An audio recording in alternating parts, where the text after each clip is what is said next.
Você está no canal Eu Estudo a Lição com o pastor Samuel Camilo. Hoje é quinta-feira, dia 2 de março de 2023. E o tema que estudaremos na nossa lição da Escola Sabatina será Vencendo a Cobiça. Como já sabemos, a vida cristã, a vida espiritual, é uma grande luta, uma luta diária. Uma luta em que, em determinado momento, podemos ser 100% vitoriosos. E no momento seguinte, podemos ceder às tentações e acabarmos caindo em pecado. Quando olhamos para a Bíblia, vemos exatamente essa mesma realidade vivida por grandes nomes, como, por exemplo, o apóstolo Pedro. Em determinado momento, Jesus, que estava lá nas regiões de Cesareia de Filipe, no extremo norte do país, ele estava sendo procurado na região da Judéia, no extremo sul, próximo de Jerusalém, e ele tira um tempo para poder estar em oração com o Pai, seus discípulos estão junto com ele, e ele sabe que está chegando o momento em que ele vai descer para Jerusalém e que ele será morto. E exatamente antes desse momento, ele, junto com seus discípulos nesse retiro, ele pergunta, escuta, quem dizem os homens que eu sou? E então, os discípulos começaram a dizer, bom, alguns dizem que o senhor é Elias, que ressuscitou ou Elias, ou Moisés, ou Jeremias, ou um dos profetas que acabaram ressuscitando dos mortos. Mas, e vocês? Quem vocês dizem que eu sou? Perguntou Jesus. E então Pedro, sem pensar duas vezes, ele disse, tu és o Cristo, o Filho do Deus vivo. E nesse momento, Jesus se vira para Pedro e vai dizer, não foi carne e sangue que te revelaram isso, Pedro, mas o próprio Pai que está no céu. Pouco tempo depois, Jesus começa agora a dizer a eles que ele desceria até Jerusalém, que seria preso, torturado, que seria morto, mas que ressuscitaria no terceiro dia. E Pedro começa a dizer, tem pena de ti mesmo, não faça isso, não permita que isso aconteça, jamais eu permitirei que isso aconteça. E então Jesus vai repreendê-lo dizendo, aparta-te de mim, Satanás. Você fala das coisas que são pertinentes aos homens, mas não entende as grandezas de Deus. Você percebe que num momento, Pedro está afinado com Deus, no segundo momento, ele está sendo um instrumento do inimigo. Porque nossa vida é feita de escolhas, nossa vida é feita de proximidade com Deus, e eu posso estar bem próximo de Deus agora, e no momento seguinte posso ter me afastado dele e me aliado à causa da rebelião. Por isso, além da luta diária que nós temos para vencer o pecado, em todas as suas nuances, desde os pecados como são mencionados aqui na nossa lição, pecados como a mentira, o adultério, o roubo, a idolatria, a transgressão do sábado, entre outras coisas, nós ainda somos chamados, baseado naquilo que estudamos na lição dessa semana, a sermos fiéis a Deus também na questão da vitória sobre a cobiça, ou seja, os pensamentos cobiçosos. E como nós já vimos durante o nosso estudo da semana, eles acabarão se transformando, se não forem trabalhados, acabarão se transformando em ações pecaminosas. Mas como podemos alcançar essas vitórias? O nosso guia de estudos traz aqui pelo menos 3 conselhos ou 3 segredos para podermos vencer a cobiça. O primeiro deles, tome a decisão de servir a Deus, depender dele e fazer parte da sua família. E o texto que serve como base para isso, Josué capítulo 24, verso 15. Escolham hoje a quem vão servir. Eu e a minha casa serviremos ao Senhor. A primeira coisa é tomar uma decisão. A decisão, eu vou servir a Deus, vou ser fiel a Deus também nesse quesito, na questão da cobiça. Não vou deixar que a cobiça me domine. Portanto, quando você toma essa decisão e você usa seu livre-arbítrio, você já vai estar armado para quando os pensamentos cobiçosos surgirem no coração, para que você os espante para longe.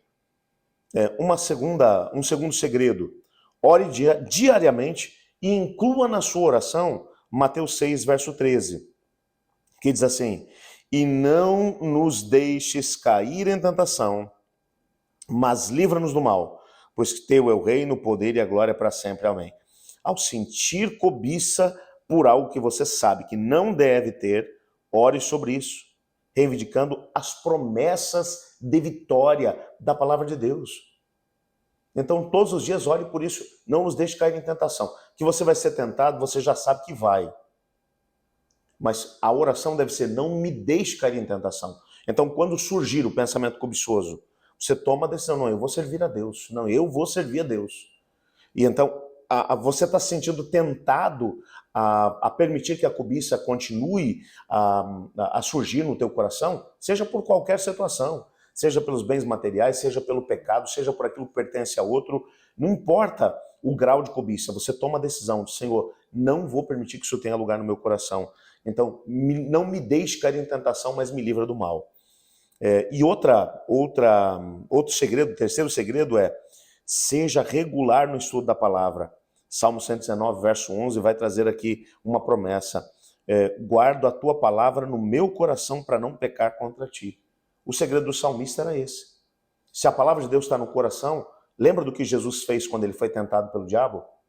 Está escrito. Era essa a resposta dele. Quando a palavra de Deus está guardada no coração, você vai ter um poder que nada, absolutamente nada, poderá se aproximar de você. Onde nada poderá alcançar ou poderá vencê-lo no contexto das tentações.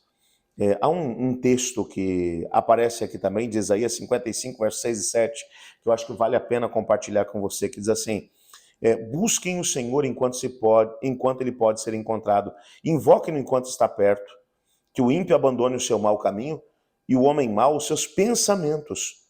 Converta-se ao Senhor, que se compadecerá dele, e volte-se para o nosso Deus, porque ele é rico em perdoar.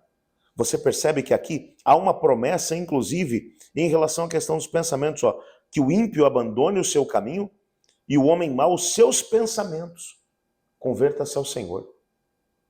Quando nós tomamos essas decisões, você pode ter a plena certeza de que você alcançará grandes vitórias. Então, recapitulando os 3 passos. Primeiro, tome a decisão de servir a Deus e depender dele e fazer parte da sua família. Segundo, ore diariamente. Não nos deixe cair em tentação, mas livra-nos do mal. Seja regular no estudo da palavra. E então você alcançará grandes vitórias em Cristo Jesus. E eu quero aproveitar e orar por isso, pedindo a Deus para que nos ajude a viver esses princípios. Mas nessa oração, como eu já mencionei a você, eu estou te incentivando não apenas a colocar os seus pedidos de oração aí no nosso chat para estarmos orando uns pelos outros, mas estou também te incentivando a escolher pelo menos 5 pedidos que são colocados aí no nosso chat para que você ore por essas pessoas e responda aí no chat dizendo, fulano, estou orando por você. Hoje eu escolhi aqui 5 pedidos dos quais que foram listados dentro do nosso canal. O primeiro deles é de alguém chamado Bona. Ele está orando ou está pedindo oração pelo Ricardo, que é uma pessoa da igreja dele, e o Ricardo ele sofreu um AVC. Então precisa de uma intervenção, precisa de cura da parte do Senhor Deus. Vamos orar então aí pela cura do Ricardo, para que ele possa conseguir superar esse momento difícil. A irmã Luzia, ela pede libertação para a Valdenira. Ela não menciona aqui exatamente a razão, mas a Valdenira precisa de libertação. Então vamos pedir a Deus que é capaz de libertar, de vencer mesmo os poderes mais intensos da parte do inimigo, para que traga essa libertação para a Valdenira. A Flávia, ela pede orações por algumas questões pessoais, que ela precisa de vitória. Então vamos orar, pedindo que Deus dê essas vitórias aí para a Flávia também. A Leia, ela menciona que está passando por provações muito difíceis, muito grandes, e que precisa de força e poder para vencer. Leia, nós estamos orando por você. E o Senhor Deus, ele vai te dar o poder que você precisa para poder vencer. E, ao mesmo tempo, o Mário, ele está passando por um momento muito difícil de desemprego e ele pede oração para que o Senhor Deus possa abrir uma porta de emprego para ele. Nós vamos estar orando nesse momento, então, entregando esses pedidos e, ao mesmo tempo, todos os demais que estão aí no nosso chat. Una-se a mim nesse momento de oração. Obrigado, Pai, porque a Tua palavra, ela nos alcança. E eu sei, Senhor, que o Senhor tem um propósito todo especial para a vida de cada um de nós. Sei também que em Tua palavra, o Senhor nos exorta a vencermos os pensamentos de cobiça. Eu sei, Pai, que é uma grande luta. Cada um de nós acaba tendo uma fraqueza em determinada área. E é a cobiça o primeiro passo que vai, se não for vencido, que vai levar a atitudes pecaminosas. Então, por favor, ajuda-nos a vencer os pensamentos de cobiça. E nesse momento, Colocamos também todos os pedidos que estão mencionados no nosso chat aí nas suas mãos. Esse amigo, essa amiga que tem colocado aí essas razões pelas quais busca intervenção, coloco esses 5 pedidos que mencionamos aqui também nas suas mãos. Aqueles que precisam de cura, aqueles que precisam de poder para vencer, aqueles que precisam de libertação, aqueles que precisam de portas de emprego, aqueles que estão enfrentando dificuldades financeiras, que o Senhor possa abrir as portas para a vida deles. Pois oramos em nome de Jesus. Amém. Eu estudo a lição e você?